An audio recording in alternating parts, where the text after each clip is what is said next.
जय हिंद दोस्तों। एक सबसे बड़ा सवाल जो हर किसी के मन में उठता है, आखिर ताजमहल के नीचे जो बेसमेंट है उसके दरवाजे हमेशा के लिए बंद क्यों हैं? उन बंद कमरों के पीछे क्या छुपा हो सकता है? ताजमहल की सबसे बड़ी खूबी, जब आप ताजमहल के मेन गेट से इसे देखते हैं तो ये बहुत बड़ा दिखाई देता है, लेकिन जैसे जैसे आप इसके करीब आते हैं ये छोटा होने लगता है। वाकई कोई मैजिक है या उस समय के इंजीनियरों का कमाल? ये आज भी लोगों को हैरान करता है। स्वागत है इतिहास के खोज करता हूँ। जब हम ताजमहल के बारे में सोचते हैं तो हमारे मन में शाश्वत प्रेम का भाव आता है, लेकिन भक्ति के इस विश्व के सबसे प्रतिष्ठित स्मारक के पीछे राजनीतिक रक्तपात, अथाह महत्वाकांक्षा और एक हृदय विदारक त्रासदी की कहानी छिपी है। ये है ताजमहल की असली कहानी। ये घटना शुरू होती है सन 1607 में। राजकुमार खुर्रम जो भविष्य के शाहजहां बने, अर्जुमंद बानो बेगम नाम की 19 साल की खूबसूरत फारसी कुलीन महिला से मिले।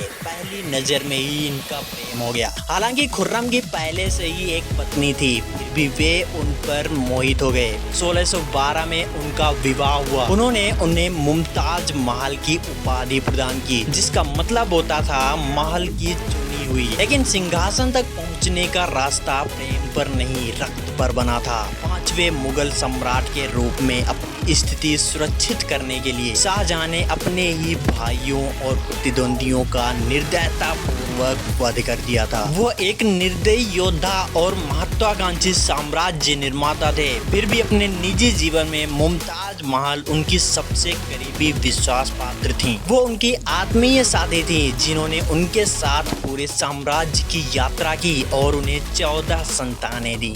सन 1631 ये वो साल था जब शाहजहां की जिंदगी में सबसे दुखद घटना घटी।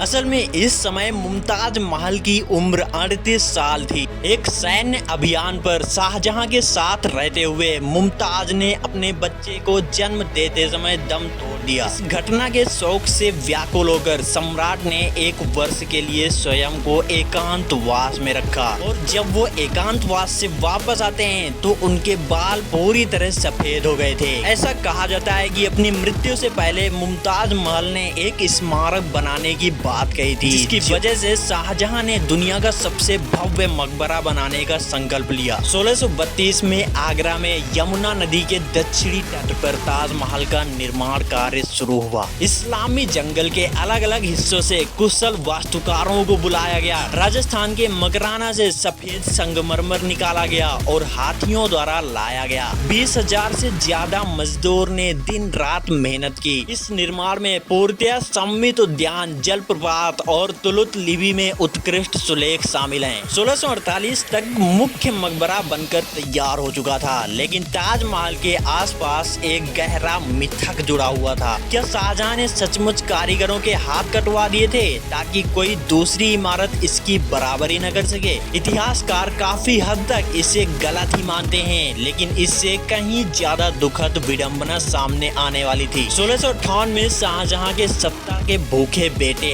औरंगजेब ने तख्ता पलट कर दिया। उसने अपने पिता को जीवन भर के लिए आगरा किले में कैद कर लिया। शाहजहां ने अपने अंतिम दिन नदी के उस पार अपनी प्रिय मुमताज के भव्य विश्राम स्थल को निहारते हुए बिताए। शाहजहां की डेथ 1666 में हुई थी और उन्हें उनकी रानी मुमताज के बगल दफनाया गया। आज ताजमहल न केवल एक वास्तुशिल्प चमत्कार है, बल्कि मानवीय भावनाओं का एक शाश्वत प्रमाण भी है।